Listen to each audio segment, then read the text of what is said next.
इदफा बिल्लती ही अहसनु सय्यिअ, बुराई का दिफा अच्छाई से करो। फइज़ल्लज़ी बैनका व बैनहु अदावतुन कअन्नहु वलियुन हमीम, उसका नतीजा ये होगा कि तुम्हारे और उसके दरमियान, जिसके दरमियान अदावत है, वो तुम्हारा जिगरी दोस्त बन जाएगा। लेकिन ये कब होगा? वमा युलक्काहा इल्लल्लज़ीना सबरू, ये नेमत अता नहीं होती मगर उन लोगों को जो सब्र से काम ले। वमा युलक्काहा इल्ला ज़ू हज़्ज़िन अज़ीम, और ये नेमत अता नहीं होती मगर बड़े नसीब वाले को होती। बड़ा नसीब वाला होता है जिसको ये अता होती है कि वो बुराई का बदला कैसे दे? अच्छाई से। ये सब्र की आला तरीन किस्म है जिसका जिक्र अल्लाह ताला ने सब्र के साथ फरमाया कि देखो इबादत बदनी में भी सब्र मतलूब है कि अपने आप को बांधो, जबरदस्ती करके ताअत करो, नमाज पढ़ो, बदनी इबादतें अंजाम दो, और माली इबादतों में भी अपने नफ्स को सब्र की आदत डालो कि उसकी ख्वाहिशात को कुचल कर अल्लाह के रास्ते में खर्च करो। और सबसे बड़ा मामला यह है कि बुराई का बदला भी कैसे दो? अच्छाई से। ये अंबिया किराम का शेवा होता है, ये सहाबा किराम का शेवा है, ये औलिया इज़ाम का शेवा है कि वो बुराई करने वाले के साथ भी अच्छाई करते हैं। हमारे हज़रत हकीम उम्मत क़द्दसल्लाहु तआला सिर्रहू ने एक बड़े काम का नुस्खा बताया, अल्लाह ताला हम सबको उस पे अमल की तौफीक अता फरमाए। फरमाया कि ये जो इंतकाम की ख्वाहिश होती है, बदला लेने, और किसी इंसान से शिकायत होती है कि उसने मेरे साथ बर्ताव अच्छा नहीं किया, इस सब की जड़ ये है कि हम दूसरों से उम्मीदें वाबस्ता किए हुए होते। ये मेरे साथ अच्छा मामला करेगा, ये मेरा रिश्तेदार है लिहाजा मेरा ख्याल रखेगा, मैं जाऊंगा तो मेरा इकराम करेगा, मैं कोई इससे बात कहूंगा तो मानेगा। तवक्कुआत वाबस्ता की होती हैं हमने मखलूक से। जब वो तवक्को पूरी नहीं होती तो दिल में शिकायत होती, भाई हम के उसके घर गए, ढंग से बात ही नहीं की अल्लाह के बंदे ने, हमारे से हमें न चाय को पूछा, ना हमें बिठाया, ना हमें हमारा कोई कराम किया, चलता कर दिया। ये क्यों हो रही है शिकायत? इसलिए हो रही है कि उससे तवक्को बांधी थी कि मैं जाऊंगा तो मेरा इकराम करेगा, मेरी खातिर तवाज़ो करेगा, मेरे साथ अच्छी तरह पेश आएगा, वो तवक्को पूरी नहीं हुई, शिकायत हो गई।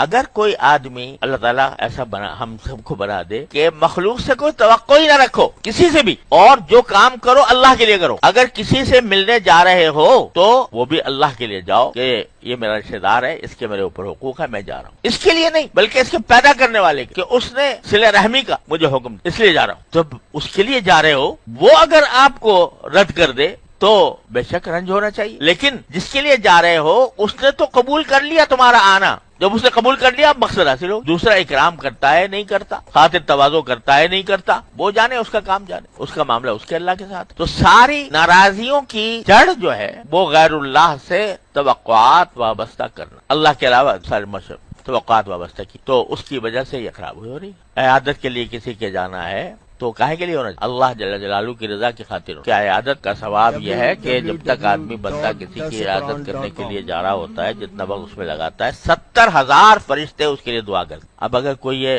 सोचे कि भाई हम तो उसकी इयादत के लिए गए थे, वो हमारी इयादत के लिए नहीं आया, तो इसका मतलब यह कि इयादत अल्लाह के लिए नहीं थी, वह इयादत इसलिए थी ताकि उसका बदला हो। हदीस में अल्फाज इस्तेमाल फरमाया कि लैसल बासिल बिल मुकाफी, सिला रहमी करने वाला वो नहीं है जो बदला करे कि मैं, उसने मेरे साथ ये किया था तो मैं ये करूंगा, उसने नहीं किया तो नहीं करूंगा। उसने हमारी शादी पर तोहफा दिया था तो हम भी देंगे, जब हमारे यहाँ शादी हुई तो उसने तो कुछ भी नहीं दिया, मैं क्यों? तो ये क्या हो रहा है? ये बदला हो रहा है, और इस बदले की खातिर देना ये हराम है, बिल्कुल रियाकारी है ये, उसमें न दो तो बेहतर है। लेकिन अगर ये हो कि मेरे भाई है, मेरा रिश्तेदार है, उसकी आए खुशी है, मेरा दिल चाहता है कि मैं उसको कुछ तोहफा दे दूं अल्लाह के लिए, क्योंकि हुजूर अक़दस सल्लल्लाहु अलैहि वसल्लम ने फरमाया कि तहादउ तहाब्बू, कि एक दूसरे को हदिया दिया करो, आपस में मोहब्बतें पैदा होंगी, इसलिए दे रहा हूँ। चाहे शादी का मौका हो, चाहे खत्म कुरान का मौका हो, चाहे कुछ भी हो, इसलिए दे रहा हूँ। ये सवाब और बड़ा अजर है। लेकिन फिर इस इंतजार में रहा हूँ जब मेरे यहाँ होगी तो वो भी दे। और इसको सूरह रूम में रिबा करार, ये बदले की वजह से किसी को तोहफा देना, 2 जगह कुरान करीम ने इसको मना किया। एक तो बिल्कुल इब्तिदाई जो सूरत है सूरह मुद्दस्सिर, उसमें कुरान करीम में फरमाया वला तमनुन तस्तक्सिर, तुम किसी के साथ ऐसा एहसान न करो कि जिसके जवाब में तुम्हें उससे ज्यादा एहसान की तवक्को हो। वला तमनुन तस्तक्सिर, ये बिल्कुल इब्तिदाई आयात में से है, उस तक नमाज का भी हुक्म नहीं आया था कुरान में। सूरह मुद्दस्सिर जो है ये बिल्कुल इब्तिदाई सूरतों में से है, और उसमें या अय्युहल मुद्दस्सिर कुम फअंदिर वरब्बका फकब्बिर वसियाबका फताहिर